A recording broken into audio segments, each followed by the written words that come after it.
একজন বাবা তার সন্তানের জন্য কতটা করতে পারে, হয়তো নিজের জীবনটাও দিয়ে দিতে পারে। কিন্তু পৃথিবীতে এমন কিছু মুহূর্ত আসে যখন একজন বাবা চাইলেও তার সন্তানের জীবন ফিরিয়ে আনতে পারে না, আর সেই মুহূর্তটাই একজন মানুষকে ভেঙে দেয় অথবা বদলে দেয়। এই গল্পটা এমন একজন বাবার, যিনি নিজের ছোট্ট মেয়েকে হারিয়ে বুঝতে পারলেন তার পরিবারের সঙ্গে যা ঘটেছে তা হয়তো আরও হাজারো পরিবারের সঙ্গে ঘটছে। প্রথমে তিনি ভেবেছিলেন এটা ছিল ভাগ্যের নির্মম পরিহাস, কিন্তু ধীরে ধীরে এমন কিছু সত্য সামনে এলো যা শুধু তার জীবন নয়, পুরো সমাজ সম্পর্কে তার বিশ্বাসই বদলে দিল। এরপর তিনি সিদ্ধান্ত নিলেন নিজের কষ্ট নিয়ে চুপ করে বসে থাকবেন না। তিনি এমন এক লড়াই শুরু করবেন যেখানে প্রতিপক্ষ শুধু একজন মানুষ নয়, একটি শক্তিশালী ব্যবস্থা। প্রশ্ন একটাই, একজন সাধারণ বাবা কি সত্যি এত বড় শক্তির বিরুদ্ধে দাঁড়াতে পারবে, নাকি সত্য চাপা পড়ে যাবে ক্ষমতার নিচে? আজকের গল্প সেই লড়াইয়ের, যে লড়াই শুরু হয়েছিল একটি ছোট্ট মেয়ের হারিয়ে যাওয়া হাসি থেকে। তাহলে চলুন শুরু করা যাক আজকের সিনেমা দ্য ইন্ডিয়া স্টোরি। গল্পের শুরুতে আমরা যুগেশ সিদ্ধি নামের একজন ব্যক্তিকে দেখতে পাই, যার ছোট্ট মেয়ে ক্যান্সারে আক্রান্ত হয়েছিল। যুগেশের ধারণা ছিল তার মেয়ের ক্যান্সার হয়েছে খাবারের কারণে, কারণ কৃষকেরা বেশি ফসল উৎপাদনের জন্য বিভিন্ন ধরনের কীটনাশক ব্যবহার করেন, আর এই কীটনাশক মানুষের শরীরের জন্য অনেক ক্ষতিকর। তাই যুগেশ সেই কীটনাশক কোম্পানিগুলোর বিরুদ্ধে মামলা করতে চেয়েছিল।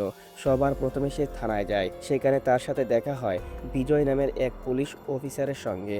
যোগেশ তাকে জানায় যে তার মেয়েকে হত্যা করা হয়েছে এবং সে এই বিষয়ে অভিযোগ দায়ের করতে চায়। কিন্তু ইন্সপেক্টর যখন ফাইলটি দেখেন তখন তিনি অবাক হয়ে যান, কারণ যোগেশ যেভাবে কোম্পানিগুলোকে দায়ী করছে সে অনুযায়ী আইনে এমন মামলা তৈরি হয় না। তাই ইন্সপেক্টর তার অভিযোগের ফাইল ছুঁড়ে ফেলে দেয় এবং তাকে ধাক্কা দিয়ে থানা থেকে বের করে দেয়। এখান থেকে বোঝা যায় যোগেশ অনেক দিন ধরে থানার চক্কর কাটছিল, কিন্তু কেউ তার কথাই শুনছিল না। শুধু তাই নয়, সে অনেক আইনজীবীর কাছেও গিয়েছিল, কিন্তু কেউ তার মামলা লড়তে রাজি হয়নি। তাদের সবার একটাই কথা ছিল, এই ধরনের মামলা আইনের দৃষ্টিতে গ্রহণযোগ্য নয়। এরপর যোগেশ অনেকটাই হতাশ হয়ে পড়েছিল, কিন্তু তারপরও সে আশা ছাড়েনি। এরপর যোগেশ যায় দেশের নামকরা এক আইনজীবীর কাছে। এই আইনজীবীর সাথে শুধু কিছু সময় কথা বলার জন্য অনেক টাকা ফি দিতে হয়। মেয়ের সুবিচারের আশায় অনেক কষ্টে যোগেশ কিছু টাকা নিয়ে সেখানে এসেছে। যোগেশের কাছে সবকিছু শুনে ওই উকিল জানিয়ে দেয় এই কেসটা অনেক ক্রিটিক্যাল কেস, আর এর জন্য অনেক প্রমাণ জোগাড় করতে হবে, যার জন্য অনেক টাকা খরচ করতে হবে। যোগেশ জানায়, স্যার আমার কাছে এত টাকা নেই, আপনি যদি আমাকে সাহায্য করতেন। নির্দয় উকিল যোগেশকে সোজা না করে দেয়। যোগেশের কথা বলার সময় শেষ হয়ে যাওয়াতে সে উকিল তাকে চলে যেতে বলে। যোগেশ চলে যাচ্ছিল, তখন সে উকিলের সহকারী যোগেশকে জানায় যদি এই মামলাটি হাইকোর্ট পর্যন্ত নিয়ে যেতে পারেন তাহলে হয়তো আপনার কথা শুনতে পারে। সেখান থেকে সিন চলে যায় অর্চনার কাছে। অর্চনা বাড়ির সকল কাজ শেষ করে অনেক মনোযোগ দিয়ে আইন বিষয়ে পড়াশোনা করছে। তার জীবনের একটাই লক্ষ্য, সে একদিন একজন সৎ আইনজীবী হবে। কিন্তু অর্চনা কেন আইনজীবী হতে চায় সেটা আপনারা গল্প শুনতে থাকলে কিছুক্ষণ পরেই জানতে পারবেন। সেখান থেকে সিন চলে যায় হাইকোর্টে। অর্চনা আদালতে একটি অভিযোগ দায়ের করে। অভিযোগটি ছিল দেশের বড় বড় কীটনাশক কোম্পানি এবং সরকারের বিরুদ্ধে।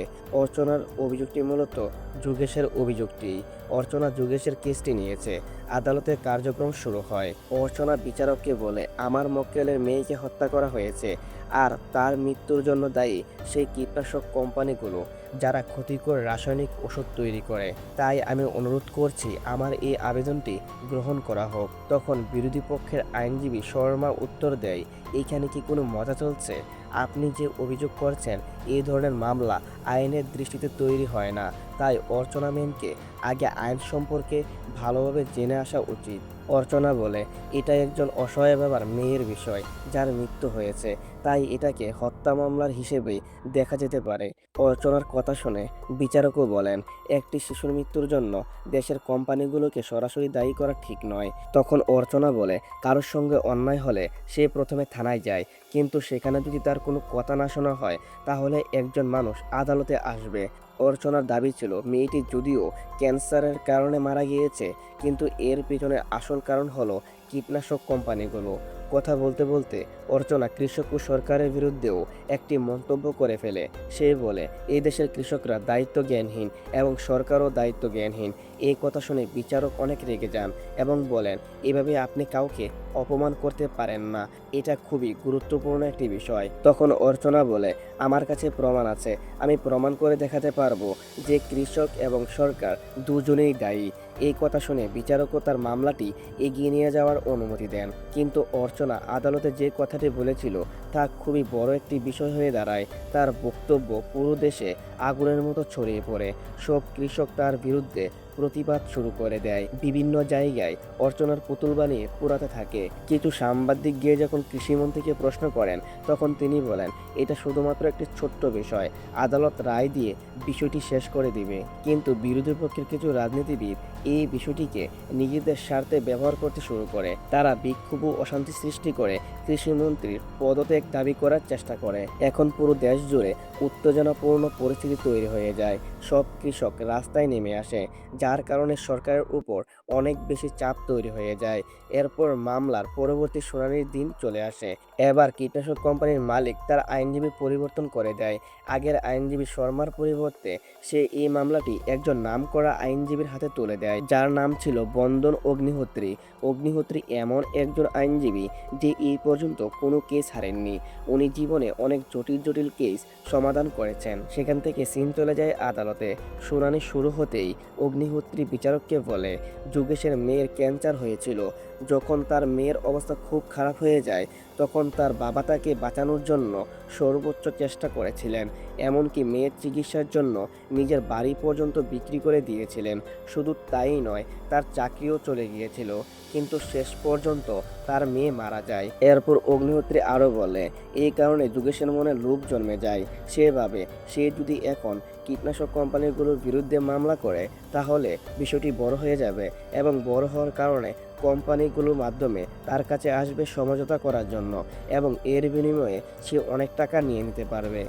সব কথা বলার পর অগ্নিহোত্রী আদালতের কাছে এই মামলাটি বাতিল করার আবেদন করে। তার দাবি ছিল এর ফলে দেশে আবারও শান্তি ফিরে আসবে। এরপর অর্চনা ইতিহাসের অধ্যাপক রমাকান্তকে সাক্ষী দেওয়ার জন্য আদালতে ডেকে আনে। রমাকান্ত সবুজ বিপ্লব বা গ্রিন রেভলিউশন নিয়ে গবেষণা করেছিলেন। তিনি তার গবেষণার উপর একটি ভিডিও তৈরি করেছিলেন। সেই ভিডিও থেকে জানা যায় 1962 সালে যখন ভারত ও চীনের মধ্যে যুদ্ধ হয়েছিল, তখন দেশের অর্থনীতি মারাত্মকভাবে ক্ষতিগ্রস্ত হয়েছিল, কারণ সেই সময় পুরো দেশে ভয়াবহ খরা দেখা দিয়েছিল। এর ফলে কৃষকেরা ঠিকমতো চাষ করতে পারছিল না এবং পুরো দেশে দুর্ভিক্ষের মতো পরিস্থিতি তৈরি হয়েছিল। সেই সময় প্রতিদিন ক্ষুধার কারণে অনেক বৃদ্ধ ও শিশু মারা যাচ্ছিল। এরপর আবার ভারত ও পাকিস্তানের মধ্যে যুদ্ধ হয়, যার কারণে দেশের পরিস্থিতি আরও খারাপ হয়ে যায়। তখন সরকার দুর্ভিক্ষের সমস্যা সমাধানের জন্য দেশে সবুজ বিপ্লব চালু করার সিদ্ধান্ত নেয়। এর উদ্দেশ্য ছিল কম খরচে বেশি ফসল উৎপাদন করা। সবুজ বিপ্লব আসার পর দেশে খাদ্যশস্যের উপাদান অনেক বেড়ে যায়, কিন্তু এর পাশাপাশি এর একটি বড় ক্ষতিকর দিকও ছিল, কারণ সবুজ বিপ্লব ফসল করতে প্রথমবারের মতো কৃষকেরা ব্যাপকভাবে কীটনাশক ও রাসায়নিক ব্যবহার শুরু করে, যার ফলে মানুষের স্বাস্থ্যের উপর আরও খারাপ প্রভাব পড়তে শুরু করে। সেই সময় থেকে আজ পর্যন্ত কৃষকেরা বেশি ফসল উৎপাদনের জন্য বিভিন্ন রাসায়নিক ব্যবহার করে আসছে, যার কারণে দেশে ক্যান্সারের সমস্যা দিন দিন বাড়তে থাকে। এটাই ছিল সেই কারণ যার জন্য যোগেশ কীটনাশক কোম্পানিগুলোর বিরুদ্ধে মামলা করার সিদ্ধান্ত নিয়েছিল। সব কথা শোনার পর বিচারক বলেন, আমরা কোনো শক্ত প্রমাণ ছাড়া এইভাবে কাউকে দোষী সাব্যস্ত করতে পারি না। অন্যদিকে অগ্নিহোত্রী বলেন, আমরা প্রতিদিন বিভিন্ন ধরনের জিনিস ব্যবহার করি, যেমন খাবারের স্বাদ বাড়ানোর জন্য মশলা ও তেল ব্যবহার করি। এগুলোর কারণে ক্যান্সার হতে পারে, তাহলে শুধু কীটনাশক কোম্পানিগুলোকে কেন দায়ী করা হচ্ছে? তখন অর্চনা মেয়েটির মেডিকেল রিপোর্ট দেখিয়ে বলে, এই রিপোর্ট প্রমাণ করে যে কীটনাশকের কারণে তার মৃত্যু হয়েছে। এরপর অর্চনা আবার একজন নতুন সাক্ষীকে আদালতে ডাকে। সে হচ্ছে ডাক্তার, যিনি মেয়েটির চিকিৎসা করেছিলেন। ডাক্তার আদালতকে জানান, আমি এই শিশুর শরীরে এমন কিছু রাসায়নিক পদার্থ পেয়েছিলাম যেগুলো কীটনাশক কোম্পানিগুলো তাদের তৈরি করা রাসায়নিক ওষুধে ব্যবহার করে। আমরা যে ওষুধ সবজি ও ফসলের উপর ছিটাই সে একই ধরনের রাসায়নিক এই শিশুর শরীরে পাওয়া গিয়েছিল, যার কারণে ধীরে ধীরে তার শরীরে ক্যান্সার তৈরি হয়। ডাক্তারের এই বক্তব্যের পর মামলাটি আরও গুরুত্বপূর্ণ হয়ে ওঠে। বিচারক এবং উপস্থিত সবাই ধীরে ধীরে বুঝতে পারে যে এই বিষয়টিকে আর হালকাভাবে নেওয়া যাবে না। এরপর যখন অগ্নিহোত্রী মামলাটিকে বন্ধ করে আদালতের সময় বাঁচানোর কথা বলে, তখন বিচারক তাকে বলেন, প্রথমবারের মতো এমন একটি গুরুত্বপূর্ণ বিষয় সবার সামনে এসেছে, তাই আসল সত্য কী সেটা আমাদের খুঁজে বের করতে হবে। এরপর বিচারক অর্চনাকে এই মামলার বিষয়ে আরও তদন্ত করার অনুমতি দেন। অবশেষে অর্চনার পরিশ্রম সফল হতে শুরু করে। অন্যদিকে কীটনাশক কোম্পানির মালিকদের মধ্যে ভয় তৈরি হয়ে যায়। তাদের মনে হতে থাকে যদি অভিযোগগুলো সত্য প্রমাণিত হয় তাহলে তারা অনেক বড় সমস্যায় পড়বে। এরপর আবার মামলার শুনানি শুরু হয়। অর্চনা বলে এই শিশুর যে ক্যান্সার হয়েছিল তা দুধ, ফল ও সবজি খাওয়ার কারণে হয়েছে, আর এই সব জিনিস কৃষকদের কাছ থেকেই আসে। তাই আমি কৃষক ও সরকারের দায়িত্বের কথা বলেছি, কারণ কৃষকরা যে কীটনাশক ব্যবহার করেন সে ওষুধ তৈরি করার অনুমতি সরকার দেয়, তাই কোনো না কোনোভাবে সরকারও এর জন্য দায়ী। এরপর অগ্নিহোত্রী বলেন, অর্চনার কথা অনুযায়ী তাহলে কি আমাদের ফল ও সবজি চাষ বন্ধ করে দিতে হবে? অর্চনা উত্তর দেয়, আমি কখনোই বলছি না যে ফল ও সবজি চাষ বন্ধ করতে হবে। আমার কথা হলো এমন পদ্ধতিতে চাষ করতে হবে যাতে মানুষের শরীরে কোনো ক্ষতি না হয়। এরপর অর্চনা আরেকজন সাক্ষীকে আদালতে ডাকে, যিনি একজন কৃষক ছিলেন। তদন্ত করার জন্য অর্চনা তার খেতে গিয়েছিল, যেখানে সেই কৃষক সবজি চাষ করতেন। অর্চনা কৃষকের কাছে জানতে পারে সেই যে কীটনাশক সবজির উপরে ছিটায় তা পোকামাকড় মেরে ফেলে, কিন্তু সেই কীটনাশক সবজির গায়েই লেগে থাকে। এরপর আমরা যখন সেই সবজি ও ফল খাই তখন সেগুলো ভালোভাবে ধোয়ার চেষ্টা করি, কিন্তু আমরা যতই ধুই না কেন কীটনাশক ওষুধ ফল ও সবজি থেকে পুরোপুরিভাবে দূর করা যায় না। এর কিছু অংশ ভিতরে লেগেই থাকে, যার কারণে এগুলো খাওয়ার মাধ্যমে সেই কীটনাশকগুলো আমাদের শরীরে প্রবেশ করে এবং এরপরেই সেটি শরীরের ক্ষতি করে। তখন অর্চনার চোখে পড়ে পাশের আরেকটি জমির দিকে, যেখানে সবজি চাষ করা হচ্ছিল। কৃষক বলে, এই সবজিগুলো আমি আমার পরিবারের জন্য চাষ করি। এগুলো উৎপাদন করার জন্য আমি মাটিতে প্রাকৃতিক সার ব্যবহার করি, যেমন গরুর গোবর এবং এমন সব জিনিস যা শরীরের কোনো ক্ষতি করে না। কৃষক তার এসব কথা বিচারককেও জানায়। এরপর অর্চনা বলে, যখন দেশে দুর্ভিক্ষ দেখা গিয়েছিল তখন সরকার সবুজ বিপ্লব নিয়ে এসে সঠিক সিদ্ধান্ত নিয়েছিল, কারণ অল্প সময়ের মধ্যে বেশি ফসল উৎপাদন করা সম্ভব হয়েছিল এবং দুর্ভিক্ষের সমস্যাও দূর হয়েছিল। কিন্তু সেই সিদ্ধান্ত সেই সময়ের জন্য সঠিক ছিল। আজও আমরা সেই একই পদ্ধতি ব্যবহার করছি, যা এখন অনেক ক্ষতিকর হয়ে উঠেছে। আমাদের এখন জৈব কৃষির দিকে এগিয়ে যাওয়া উচিত। অর্চনার কথা ধীরে ধীরে বিচারকের কাছে পরিষ্কার হতে থাকে, তাই বিচারক মামলার পরবর্তী শুনানির তারিখ দিয়ে দেন। এরপর দেখা যায় কীটনাশক কোম্পানির কয়েকজন মালিক কৃষিমন্ত্রীর কাছে যায়। তারা বলে, যদি আমাদের কোম্পানিগুলো বন্ধ হয়ে যায় তাহলে দেশের অনেক বড় ক্ষতি হবে, তাই যেভাবেই হোক এই মামলাটি বাতিল করে দিন। কিন্তু কৃষিমন্ত্রী তাদের পরিষ্কারভাবে না করে দেন। তিনি বলেন, এই বিষয়টি শুধু টাকার নয়, মানুষের জীবনের বিষয়। অন্যদিকে অর্চনা প্রমাণ সংগ্রহ করার জন্য দিন রাত পরিশ্রম করতে থাকে। এরপর অর্চনা দুধ মন্ত্রণালয়ের মন্ত্রীকে আদালতে হাজির করে। সেখানে জানা যায় দেশে প্রতিদিন মাত্র 15 কোটি লিটার দুধ উৎপন্ন হয়, অথচ প্রতিদিন প্রয়োজন হয় 65 কোটি লিটার দুধ। অর্চনা প্রশ্ন করে, যদি দেশে মাত্র 15 কোটি লিটার দুধ উৎপাদন হয় তাহলে বাকি দুধ কোথা থেকে আসে? এতে পরিষ্কার হয়ে যায় বাকি দুধ রাসায়নিক মিশিয়ে তৈরি করা হচ্ছে। এবার বিচারকের কাছে অর্চনার মামলাটি একটি গুরুত্বপূর্ণ ও গ্রহণযোগ্য মামলা মনে হতে শুরু করে। তিনি বলেন, এটা শুধু একটি পরিবারের বিষয় নয়, এটা পুরো দেশের মানুষের বিষয়, তাই আমরা এই আবেদন গ্রহণ করছি। অবশেষে অর্চনার মামলা গ্রহণ করা হয়। এতে অর্চনা অনেক খুশি হয়ে যায়। বিচারক তাকে 60 দিনের সময় দেন। তিনি বলেন, এই 60 দিনের মধ্যে তোমাকে সব প্রমাণ সংগ্রহ করতে হবে, এরপর আমরা চূড়ান্ত সিদ্ধান্ত নেব। বিচারক অর্চনার সঙ্গে একজন পুলিশ অফিসারকে একজনকে যুক্ত করে দেন, যার নাম ছিল বিজয় রাঠোর। এরপর শুনানি শেষ হয়। অর্চনা আইজি বিজয় রাঠোরের কাছে যায়। রাঠোর তাকে বলে, তুমি যা করার চেষ্টা করছো আমি আগেই বলে দিচ্ছি, এতে হয়তো কোনো ফলই হবে না। অর্চনা বলে, আমি জানি, কিন্তু আমাদের চেষ্টা করতে হবে, কারণ এটা শিশুদের জীবনের প্রশ্ন। এরপর তারা জেলের ভিতরে দুইজন বন্দির সঙ্গে দেখা করে, যাদের নকল দুধ তৈরি করার অভিযোগে গ্রেপ্তার করা হয়েছিল।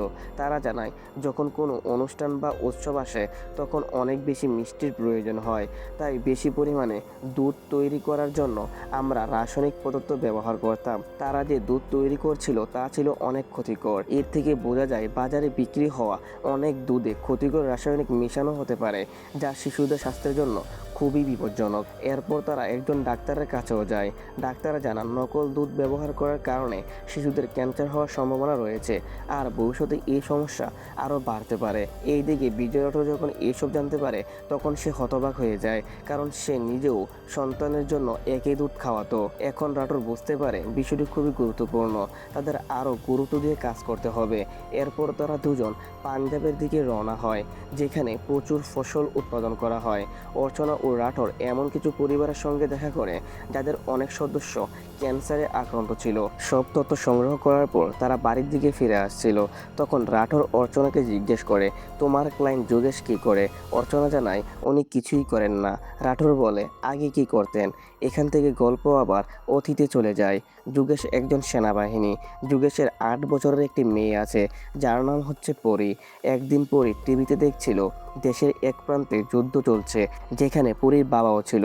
পরি টিভিতে নিউজ দেখে অনেক চিন্তিত হয়ে যায়। সে তার বাবাকে কল দেয়, কিন্তু যোগেশ কল ধরে না। পরে যোগেশ ফ্রি হয়ে তার মেয়েকে কল দেয়।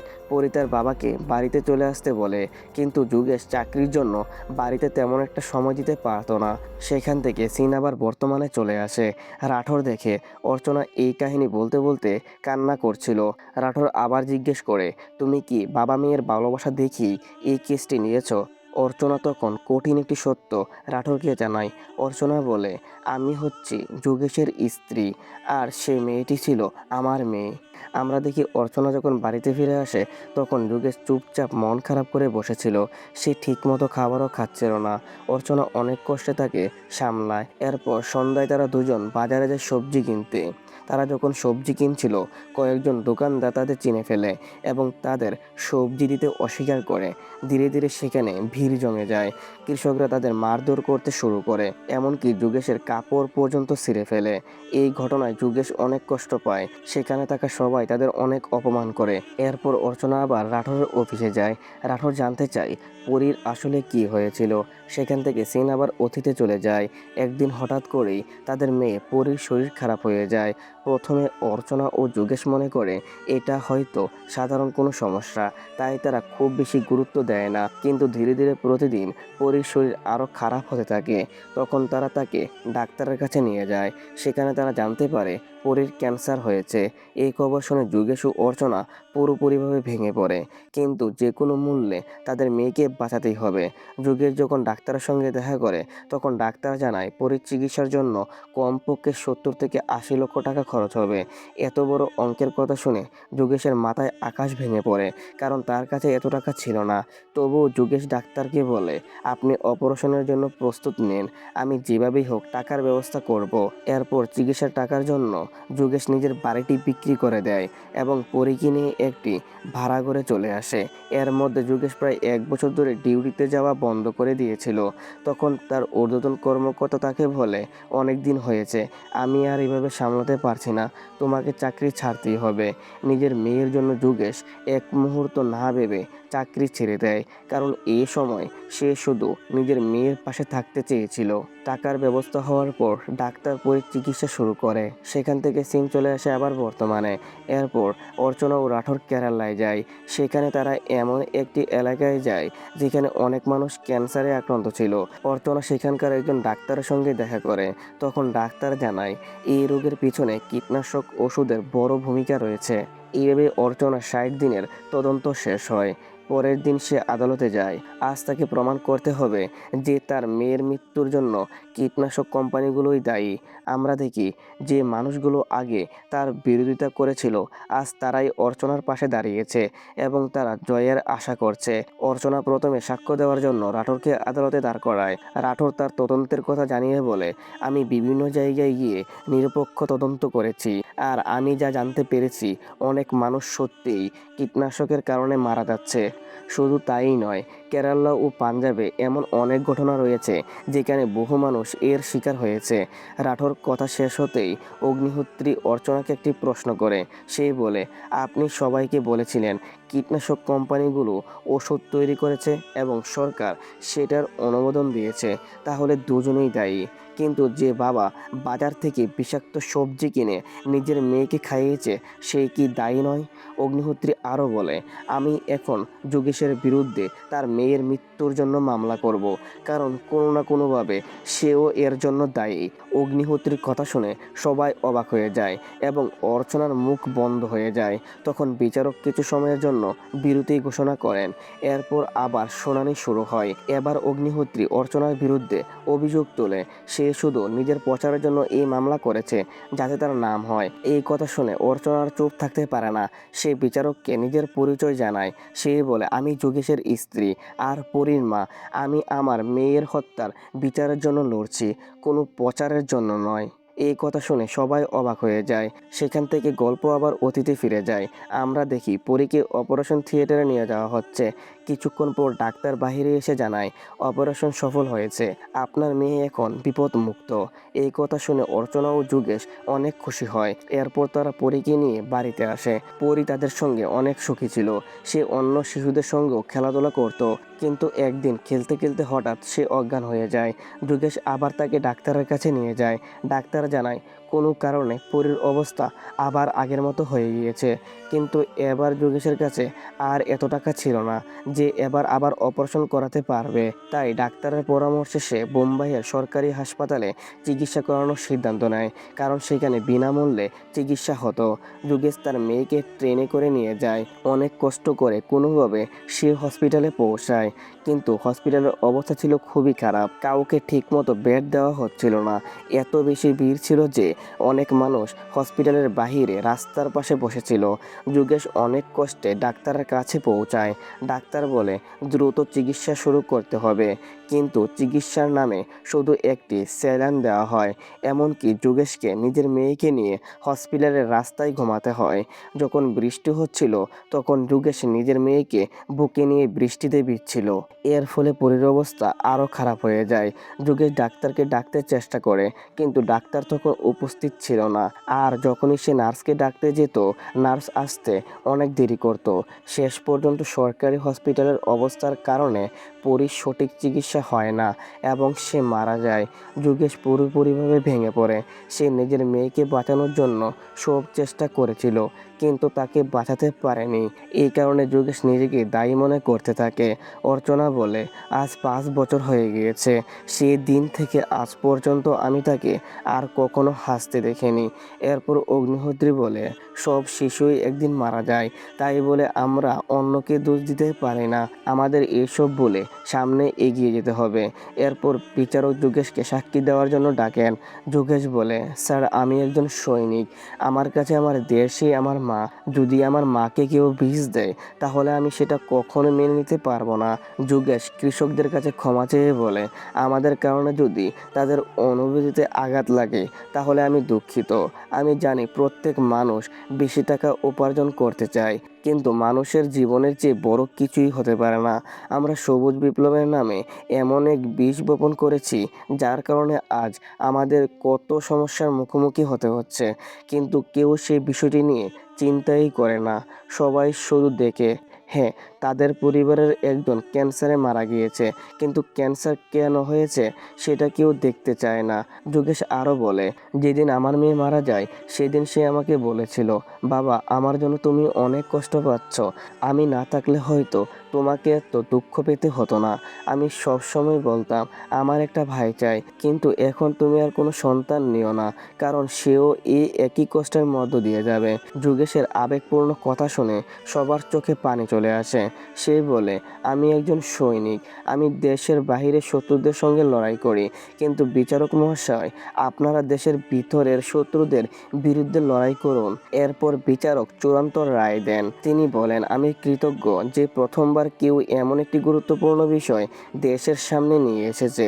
যোগেশ যেমন দেশের সীমান্ত রক্ষা করেছে, তেমনি দেশের অভ্যন্তরের সমস্যার দিকেও নজর দিয়েছে। বিচারক কঠোর নির্দেশ দেন, সব কীটনাশক কোম্পানিকে তাদের পণ্যের ভিতর থেকে ক্ষতিকর রাসায়নিক সরাতে হবে এবং সরকারকে জৈব কৃষির দিকে এগিয়ে যেতে হবে। কারণ ভারতের সিকিম এমন একটি রাজ্য যেখানে শুধুমাত্র জৈব কৃষি করা হয়। অবশেষে পুরো বিষয়টি পরিষ্কার হয়ে যায়। অর্চনা ও যোগেশ পুরো দেশের মানুষের হৃদয় জয় করে নেয়। আর এরই সঙ্গে এই গল্পের সমাপ্তি ঘটে। এই গল্পটি যদি আপনাদের মনে সামান্য হলেও প্রশ্ন জাগিয়ে থাকে, তাহলে একটাই অনুরোধ, কোনো ঘটনা বা তথ্যকে না বুঝে কখনোই বিচার করবেন না। সত্য জানার চেষ্টা করুন, মানুষের প্রতি মানবতা আর সম্মান বজায় রাখুন। মনে রাখবেন, ঘৃণা কখনো ঘৃণাকে শেষ করতে পারে না। সত্য, ন্যায় বিচার এবং সচেতনতাই পারে একটি সুন্দর সমাজ গড়তে। ভিডিওটি যদি ভালো লেগে থাকে তাহলে লাইক, কমেন্ট, শেয়ার এবং সাবস্ক্রাইব করে সিনে উদ্দীপন পরিবারের সঙ্গে থাকুন। আবার দেখা হবে আরেকটি হৃদয় স্পর্শী ও চিন্তা জাগানীয় গল্প নিয়ে।